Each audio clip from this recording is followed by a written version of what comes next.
Salut YouTube, on se retrouve aujourd'hui pour une vidéo sur Star Citizen. Aujourd'hui, retour sur l'Invictus jour 2. Alors même s'il n'y aura pas forcément des trucs très intéressants systématiquement les jours 2, à part, je viens de le constater, on a quand même effectivement le droit à une nouvelle upgrade, donc une nouvelle promo Warbond upgrade. Donc tous les jours, on aura une promo upgrade Warbond minimum, peut-être deux, on verra, c'est possible quand il y a beaucoup de marques. Mais là en tout cas, une par jour à l'heure actuelle. La première malheureusement a disparu. Alors ça c'est pas cool, on en a parlé hier. On verra bien si tout repop à la fin, parce que si tout repop à la fin, ça permettra certainement d'avoir un A2 pas très cher. Donc on verra à la fin de cet Invictus si ça vaut le coup pour ceux qui voulaient un A2. Sinon, autrement, bon bah tant pis, mais il y aura quand même certainement des upgrades assez cool à faire. Alors, sur cette vidéo, on va déjà commencer. Je voulais un peu refresh celle d'hier. Alors hier, je me suis rendu bien évidemment sur l'Invictus. J'ai testé le nouveau vaisseau Mirai, je ne sais pas comment il le prononce exactement, le Fury. J'ai testé le Fury.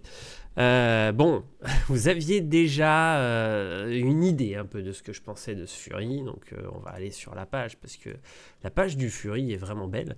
Le Fury est vraiment joli, il est pas moche, hein, moi je le trouve vraiment sympa.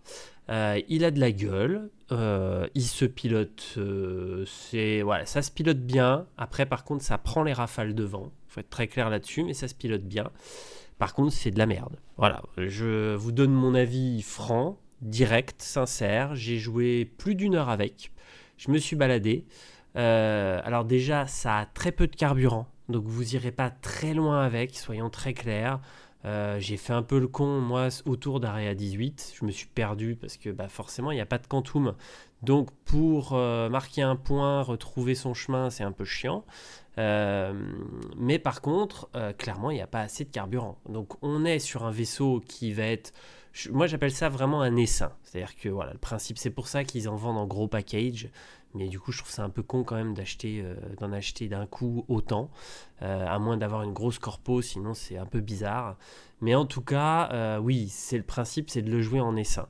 Vous en avez qu'un seul, franchement ça va pas vous être d'une grande utilité, soyons très clairs, c'est ultra fragile, ça n'a pas de carburant, ça n'a pas de quantum, ça on le savait, mais du coup ça a aussi ses points très négatifs, c'est-à-dire que niveau orientation c'est un peu chiant à l'heure actuelle. Par la suite j'espère qu'on pourra mettre des points et s'orienter nous-mêmes, ce qui n'est pas le cas tout de suite. C'est une chips qui vaut 60 balles, et donc je trouve ça quand même très cher pour une chips. C'est rigolo à piloter, mais ça sert vraiment à pas grand-chose. En solo ça ne sert à rien du tout, ça n'a pas de carburant, ça a quand même énormément de défauts. Après voilà, ça a le mérite d'exister parce que effectivement moi je suis pour la diversité et pour qu'il y ait plein de vaisseaux différents. C'est un vaisseau qui est rigolo, mais franchement non, c'est vraiment pas top quoi. Donc c'est vraiment, ils le mettent de toute façon un short range combat, hein. Ils ont pas mytho hein, sur ce que c'est, mais on est vraiment sur des combats à très courte distance et très très rapides. Alors hier j'ai pas regardé, j'adore regarder les fiches qu'ils font parce qu'en général elles sont bien foutues, voilà, ça claque. C'est Star Citizen quoi, les gars ils te font de la pub, t'as l'impression qu'ils te vendent une voiture en fait qui existe. Là en fait c'est un vaisseau mais c'est la même chose quoi, c'est-à-dire que t'as l'impression d'avoir effectivement ton bon de commande pour ta nouvelle bagnole. Bah là c'est la même chose, t'as ton truc avec ta petite pub avec ton bon de commande pour ton nouveau vaisseau, c'est assez sympa. Alors après effectivement bon bah il n'y a pas grand chose à dire sur ce vaisseau, donc il y a juste beaucoup de photos, hein. On n'est pas sur un vaisseau qui exige d'avoir beaucoup de parlotte autour de lui, hein. C'est un tout petit snub. Alors il est bien armé, ça pour sa taille il est très bien armé, mais c'est une chips, il va se faire défoncer en 2 secondes. Ce qui est marrant c'est le côté essaim, c'est frais, si t'attaques, moi je dis une grosse corpo, quand on envoie d'un coup une vingtaine, plus les chasseurs habituels, quoi, voilà, hein, t'envoies une vingtaine de ça, plus des gros chasseurs, bah la vingtaine de ça va vraiment foutre la merde, parce que c'est pas facile à cibler, parce que ça va vite, parce que c'est nerveux, parce que c'est petit, et en même temps, bah tu vas avoir les gros chasseurs qui vont faire le ménage autour, donc voilà, ça a une utilité en essaim. Autrement, ouais, on peut, c'est ce que je disais hier soir, en live, moi j'ai tout de suite pensé à un truc. si des gros organisateurs m'écoutent, les gars, inventez un Mario Kart sur ce jeu. Là, il y a de quoi faire. C'est-à-dire que vous autorisez uniquement le Fury, mais c'est quoi? C'est le MX avec les missiles, hein, si je dis pas de conneries. Oui, je crois que c'est ça. Donc, le Fury MX avec les missiles, vous autorisez que lui, direct. Et ben c'est parti, quoi. Une fois qu'on a le Fury, ouais, c'est bien ça, MX avec les missiles, on se fait une course à la Mario Kart. D'un point A à un point B, comme le Démarre Rally, mais version on se frite la gueule joyeusement à coups de missile, et le premier à franchir la ligne d'arrivée vivant a gagné. Franchement, ça peut être l'éclate. Donc clairement, voilà. Là, on est sur du bac à sable, on s'invente un truc dans le jeu. Mais oui, une course de Fury MX où on se déniappe la tronche à coups de missile, c'est une dinguerie. Ça, on peut vraiment se marrer, ça peut être cool. Donc voilà pour mon idée pour ce vaisseau, sinon en essaim. Voilà, mon avis c'est qu'il est trop cher et que c'est un peu dommage parce qu'autrement niveau design il est fun, il est cool, mais autrement voilà, il est trop cher pour ce que c'est, ça valait 30, honnêtement hein, je vais être méchant, mais ça vaut 30 balles quoi. Ça vaut pas plus qu'un P52 quoi. Merlin P52 il est plus joli, il est plus cool quoi. Donc non, c'est un peu dommage, je trouve qu'il est très cher pour ce que c'est et on fait pas grand chose avec. Donc voilà pour mon avis final sur ce Fury. Qu'est-ce qu'on avait alors en vaisseau quand même, que je vous donne un peu aussi, parce que hier j'ai passé dessus, j'étais un peu vénère en ce moment sur Star Citizen. Ça m'a fait du bien de retourner jouer un peu, parce que le jeu il t'endort le cerveau, hein, soyons honnêtes. Ce jeu est tellement ouf que forcément tu retournes un peu jouer et hop, t'es là, ah c'est trop bien, c'est trop beau. Oui, mais il y a des défauts quand même en ce moment, il y en a pas mal, mais en tout cas oui c'est vrai qu'il est trop bien, il est trop beau, on est d'accord, tous ceux qui jouent au jeu... Voilà, on est un peu comme des gros moutons fans, mais faut être honnête, le jeu est quand même dinguerie. Alors, qu'est-ce qu'on avait comme vaisseau? Alors, moi, dans les vaisseaux proposés chez Misk, j'allais dire chez Freelancer, parce que direct, j'avais le Miss sous les yeux. Le Miss, je l'adore. J'ai joué beaucoup avec, c'est un bon chip, je trouve, pour faire des combats. Après, il est un peu moche à l'intérieur, il a une sale gueule, mais autrement, il joue bien, c'est un bon vaisseau. Un vaisseau qui est plutôt cool à jouer. Chez Mirai, bon bah du coup, hein, voilà, le Fury, bon bah, vous avez mon avis, on passe dessus. Et chez Crusader, bah clairement, chez Crusader, j'aime énormément de chips. S'il y avait un choix à faire pour ceux qui sont dispo là, le Mercury sans hésiter, on va pas chipoter, c'est l'un de mes chips préférés.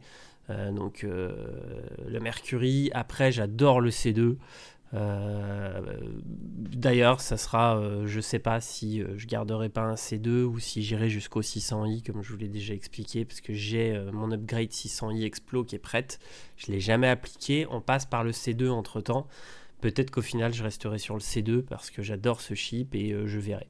J'ai déjà beaucoup de chips, donc voilà, je vais pas non plus en racheter plus. Donc j'ai des upgrades en cours et je finirai ces upgrades là et après on va dire stop jusqu'à un futur vaisseau de dinguerie qui va me faire kiffer. Mais bon, pour le moment stop.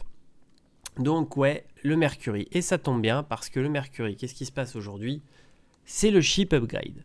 Donc, un petit Mercury avec 20 balles de réduc.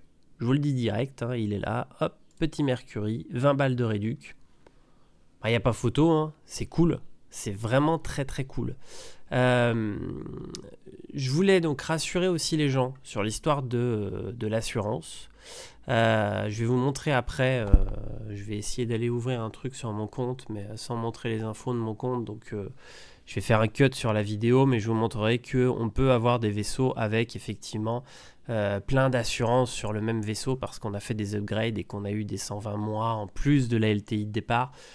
Techniquement, ils ont toujours été clairs là-dessus. Tonton Chris, il a toujours dit, c'est le LTI qui prime. Si vous partez d'un LTI, même si derrière il y a un 120 mois, vous gardez votre LTI. Par contre, c'est vrai que dans l'actualisation des vaisseaux sur le hangar, à l'heure actuelle, alors peut-être que là ça a changé depuis la 3.19, hein, donc je vais aller voir et ça sera la fin de la vidéo. Mais en tout cas, voilà, avant il y avait effectivement la liste de toutes les assurances qu'on avait. Alors voilà, mon conseil, ne pas hésiter. Si vous voulez vous garder une petite upgrade de dinguerie, c'est celle-ci parce que c'est honnêtement, je trouve, un des meilleurs vaisseaux du jeu. Il est très polyvalent, il est très très cool et c'est un vaisseau que je surkiffe. Alors, qu'est-ce qu'on peut faire? On peut faire que y a l'Antares qui est là, qui peut être pas mal pour faire l'upgrade. Autrement, si vous voulez faire une upgrade au moindre coût, il y a le Vanguard, Hoplite, et le Cutlass Steel. Alors le Cutlass Steel est peut-être le plus simple, parce que c'est un chip où le prix ne bougera pas. Il est déjà sorti. Par contre, je pense pas qu'il soit tout le temps... Je sais plus quel vaisseau est tout le temps dispo. Non, le style est pas tout le temps dispo. Donc c'est ça qui peut être chiant, c'est-à-dire qu'il va falloir attendre les futures ventes ou la disponibilité du style. Mais je pense que c'est pas mal de se faire un petit Cutlass Steel Mercury. Vous claquez vos petits 6$ et voilà, c'est jackpot. Franchement, c'est giga cool. Moi, je vous conseille de partir là-dessus. Franchement, c'est, je pense, une très très bonne upgrade. Et puis en plus, bon, ça vous fait économiser 20 balles sur une chaîne, quoi qu'il arrive.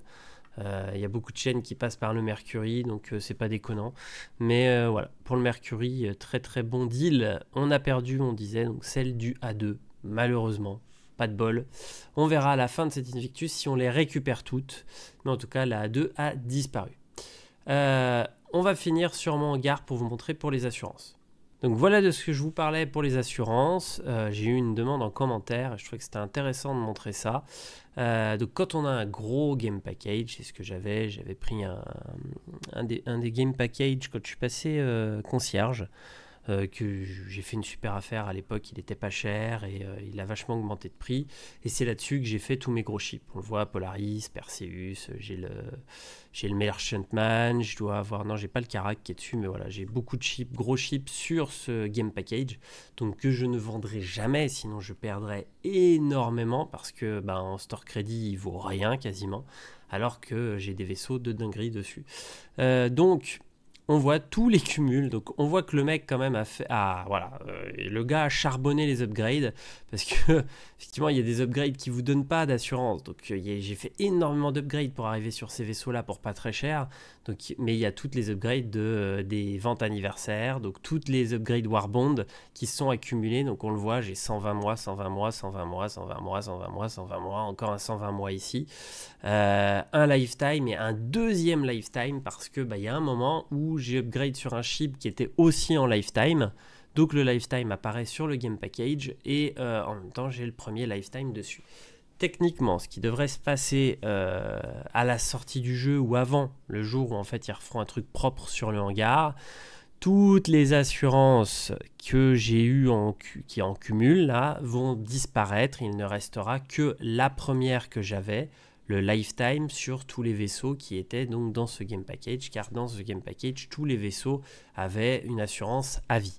Donc les 120 mois effectivement s'affichent, mais ça ne correspond à rien, ça ne sert à rien, ça sera toujours effectivement, on gardera toujours l'assurance la plus forte sur notre game package ou sur notre vaisseau, ça marche aussi pour les vaisseaux individuels. Sur un vaisseau individuel que vous avez upgrade au fur et à mesure, vous pouvez vous retrouver avec plein d'assurances qui vont se cumuler. Bien évidemment, vous ne garderez que l'assurance à vie si au départ c'était une assurance à vie, ou si à un moment donné vous upgrade sur quelque chose qui a une assurance à vie, puis ensuite vous passez sur une 120 mois, vous garderez l'assurance à vie. C'est toujours l'assurance à vie qui prime. Ça c'est important. Je tenais à rassurer les gens que ça pouvait inquiéter. Je vous dis à ce soir, certainement très tard, 23h, 23h30, peut-être minuit, on verra. Ça va dépendre de quand j'arrête de jouer à WoW ce soir avec ma femme. Et après, donc, je irai sur Star Citizen faire un petit tour, petite balade tranquillou. Donc, je vous donne rendez-vous sur Twitch pour ceux qui veulent. Je serai donc en live sur SC, en mode vraiment chill. On va se balader tranquille, prendre des vaisseaux, s'amuser, pépère. Voilà. Je vous dis à demain donc pour la suite de l'Invictus, où j'espère on aura des upgrades sympas, des petits trucs cool, peut-être des nouvelles choses. On m'en a parlé dans les commentaires. Apparemment, on attend d'autres trucs. Je me suis pas trop fait spoil, j'ai pas trop lu les leaks, donc on verra à la sortie. Mais donc, je vous dis à demain soir pour la suite de l'Invictus.